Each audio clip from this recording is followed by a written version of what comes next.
Assalamualaikum and good day.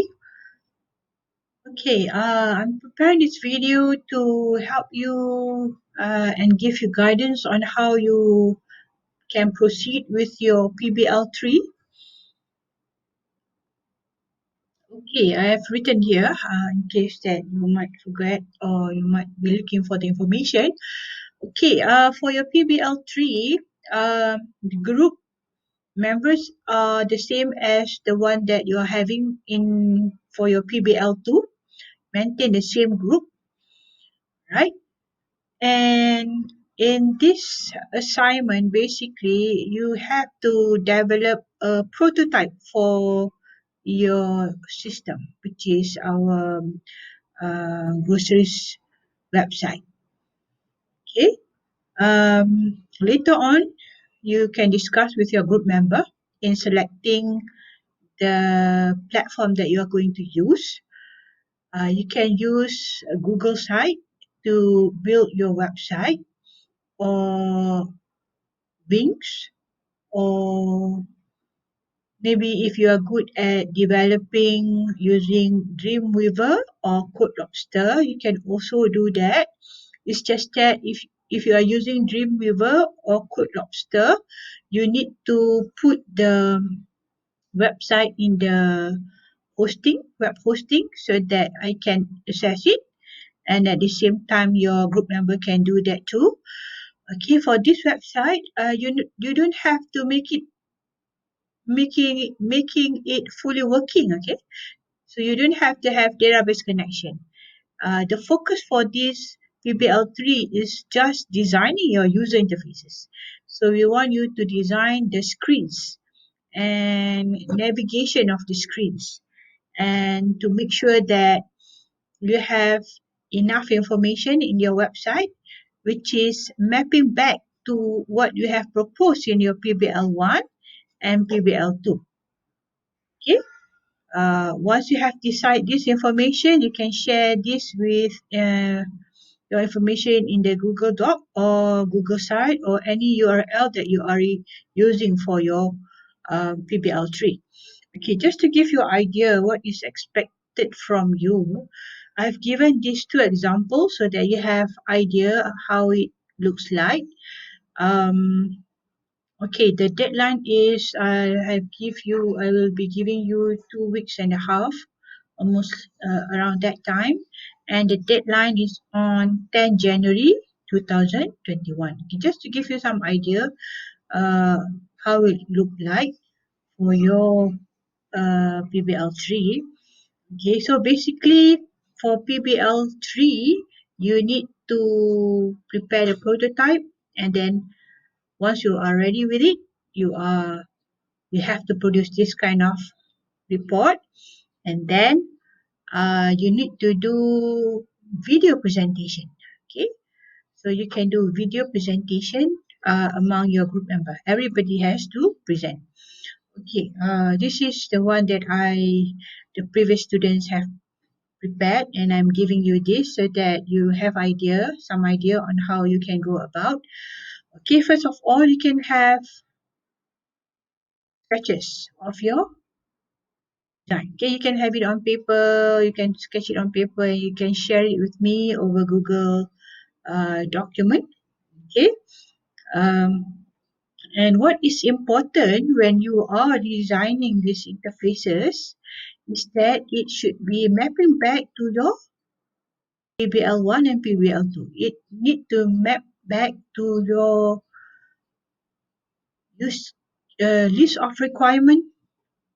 Okay, your use case specification, right? So remember, when you have written your use case specification, you have listed down all the data that you need from the user, right? When they want to key in the data at the form, so that data should exist in the form that you design. Okay, so whatever that you design should map back here. If you say there is a main page, there should be a main page. Okay, if you in the use case specification and in your list of requirement, there is a forgot password page. So when you design, you need to have that too. Okay, so this is taken back from your list of requirements. So they want, so you list it here. For example, let's say in your use case specification, you have something to add. For example, in this case, you want to add member, so there should be a page to add member. If you want to delete the member or delete groceries, for example, there should be a page to do that, right? So hopefully you can get the idea. So whenever you design the user interface for your prototype, it should be mapping back to your list of requirement, your use case specification, and also your sequence diagram. Remember when you draw your sequence diagram, you define the boundary. Okay, that boundary is actually your form.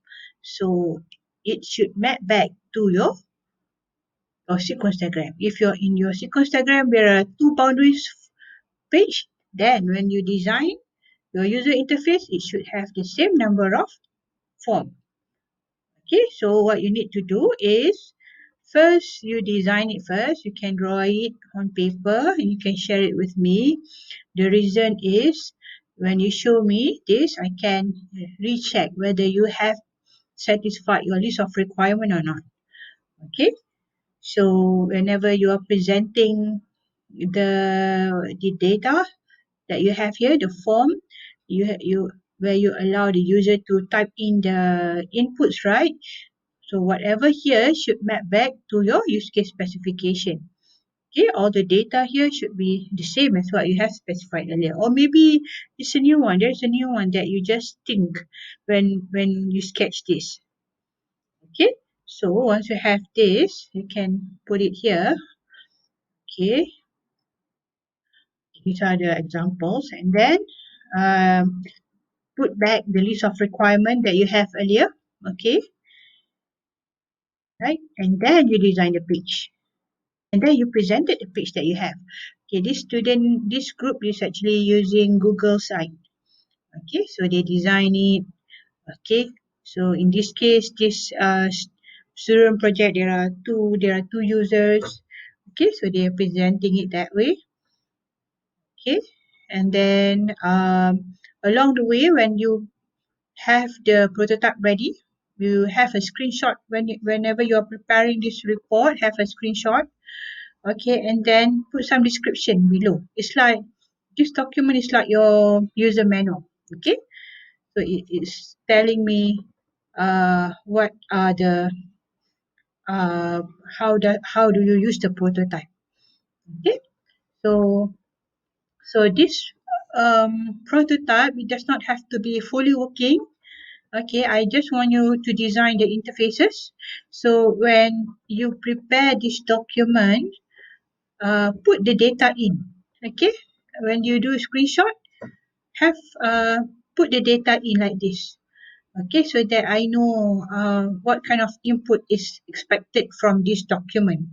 Okay, don't simply give a form with no data. So when you prepare this report, have it uh, put the data in and then do a screenshot and then place it here. And you need to, whenever you report it, you mention. So this is mapping back to which requirement, and so you do some description. Okay, what kind of action will be performed on this page. Okay, if there is error, have an error message. Show the how the error will look like. Okay, right. And let's say if you have a list of member, so have a dummy data that lists down the data. Okay, and describe again. This is from which um, requirement ID it is, from which list of requirement it is, and then do some explanation. Okay, I have another example here, which is from another student. Yeah, I can go back.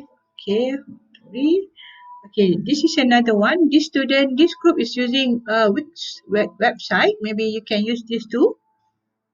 Okay, whereby the student list down the list of requirement and then they have the screenshot here.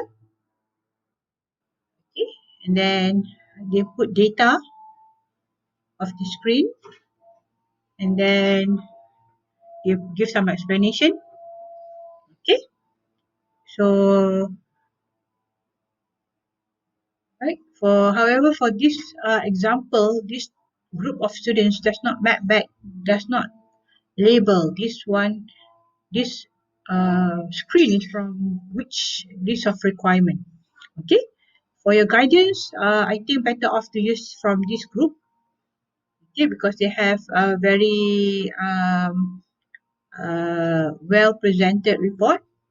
Okay, hopefully this information is will be useful for you in guiding you to um,